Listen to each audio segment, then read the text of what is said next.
My name is Peyton. I'm from Lucas, Texas. I graduated class of 2012, and God called me to Guadalajara, Mexico the following summer after I graduated.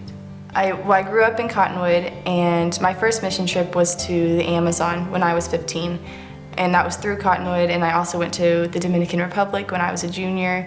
I've always loved mission trips and just missions in general, and I've always been interested to see what that's about. And God brought a program along at the end of my senior year. It's called AIM, and it stands for Adventures in Missions. It's for college-age students, and I was kind of like, what is this? And looked into it, and it's a total of 2 years, and you're learning how to be a missionary as well as being sent to a field and being a missionary for 14 months. So I got into that program and started, and I've been doing that. I've been living in Mexico for 14 months, so it's just been crazy.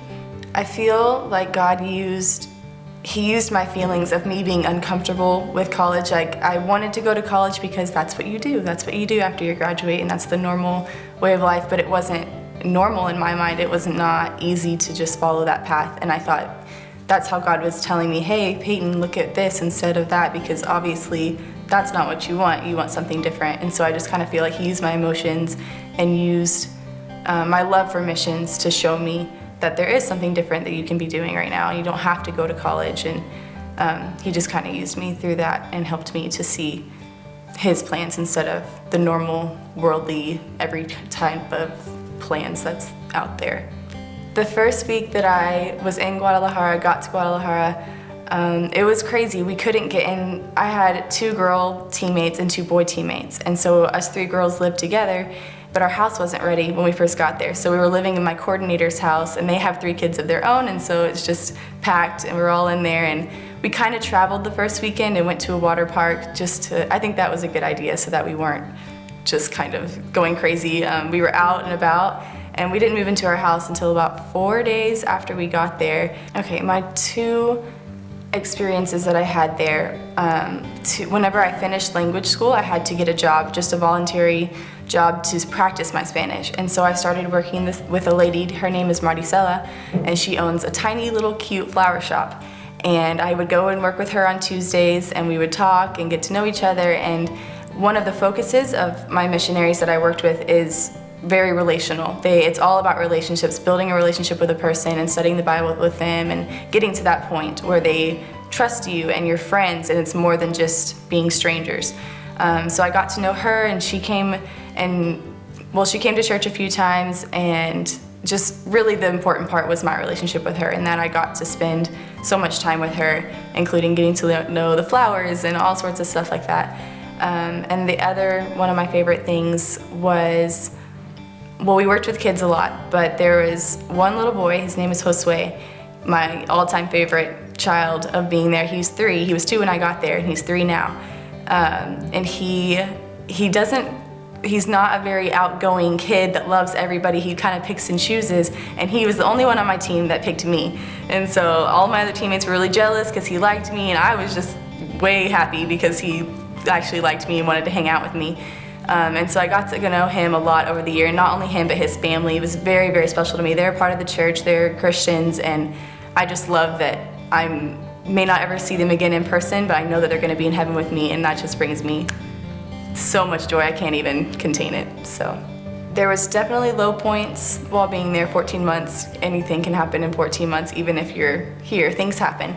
And I would say one of my lowest points was just feeling discouragement of myself and not being able to speak Spanish and not being able to reach out to anybody, and just feeling like I can't do this. And I knew that going into Mexico, going into the program, that I was warned, you're gonna feel this way, but it's normal. You have to keep trusting God. You're not worthless. Like, you can do this. So I have all those thoughts and all those people behind me saying, no, don't think that way, but I still think that way, and it's like really frustrating because I know that I shouldn't be feeling this way, but I can't speak Spanish, I can't talk to people, and it's just like, I don't want to leave my house. Like, even if I do leave my house, I'm not going to talk to anybody because I can't. And so that it just gets really frustrating after 6 months of that happening. And I probably didn't get comfortable with my Spanish until 7 or 8 months. And after that, it was great. Like, I was way more confident, and that God brought me out of that by helping me learn Spanish, by being like, you can do this, do your homework, do this, and learn Spanish, and I did.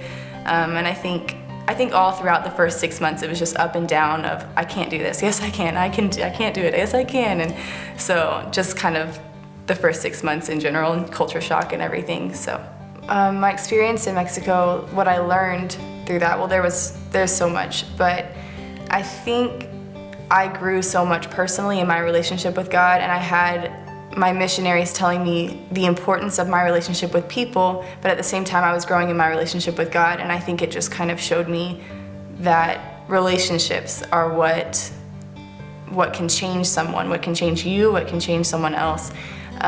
Because if I'm growing so much in my relationship with God, imagine how much can happen by just having a relationship with someone that can lead them to Christ. It's really powerful, and I think seeing that and having that explained to me in a different way by my missionaries was just really something I'm never gonna forget that. I'm always gonna take that with me everywhere I go.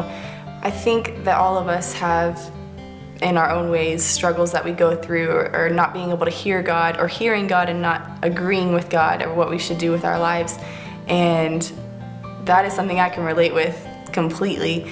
And I think my encouragement, if you're feeling something from God that you're not sure you should do, want to follow, or anything like that, is just to kind of evaluate yourself, evaluate it. Like, why is it uncomfortable for you? Why don't you want to do it? Like, whenever I first heard of this program, my first instinct was, no, I've already got my plans. And then I went up to my room and I was like, wait a second, I think I should do this. It's just kind of slowing down, taking a step back, looking at the whole situation and saying, what is God doing here? What can He do here? And not being afraid to get up and go do what God's calling you to do. It won't be the easiest thing in the world that you do. It'll probably be the hardest thing that you ever do, but it's totally worth it because God will teach you so much. And I just really want to encourage anybody and everybody to get up and go and do whatever it is that God's calling you to do.